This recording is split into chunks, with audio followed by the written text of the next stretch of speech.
Hello, welcome to ஒரு news பல views. தேசிய கட்சிகளுக்கு தமிழக மக்களிடத்தில் ஆதரவே கிடையாது. எதுல? சட்டசபை தேர்தல்.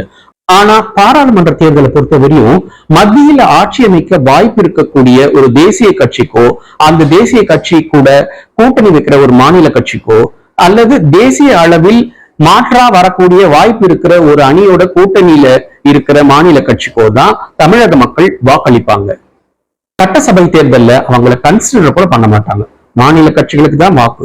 திமுக, அதிமுக, திமுக, அதிமுக இப்படித்தான் இருந்திருக்கு. இப்படி தப்பு தவறி போனா தமிழக வெற்றி கழகம் அப்படிங்கிற ஒரு மாநில கட்சிக்கு வேணா ஆதரவு தெரிவிப்பாங்களே தவிர நிச்சயமாக எந்த தேசிய கட்சிக்கும், பாரதிய ஜனதா, காங்கிரஸ் கட்சிக்கு தமிழக மக்கள் பெருமளவில் வாக்களிக்க வாய்ப்பே கிடையாது, இன்னும் பல வருடங்களுக்கு. அப்படி இருக்கும்போது ஒரு தேசிய கட்சிக்கு மாநில அரசில், அதாவது கூட்டணி ஆட்சியில் பங்கு கொடுக்கிறோம் அப்படிங்கிற பேச்சு எழுந்தாலே அந்த குறிப்பிட்ட கூட்டணிக்கு மக்கள் ஆதரவு வழங்க மாட்டார்கள், அதனை நிச்சயமாக எதிர்ப்பார்கள் என்பதுதான் கள நிலவரம், கள யதார்த்தம். அதனால கூட்டணி ஆட்சி என்ற பேச்சு எழுந்தாலே நாமே மீண்டும் திமுக ஆட்சி வருவதற்கு வழிவகுக்கிறோம் என்பதுதான் கள நிலவரம்.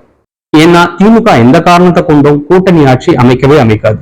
2006 மைனாரிட்டி அரசை அமைத்த போது கூட திமுக கூட்டணி கட்சிகளுக்கு தமது அரசில் பங்கு கொடுக்கவே இல்லை. மேலும் கூட்டணி ஆட்சிங்கிறது ஒரு நிலையான ஆட்சியா இருக்க முடியாது. நன்றி, வணக்கம்.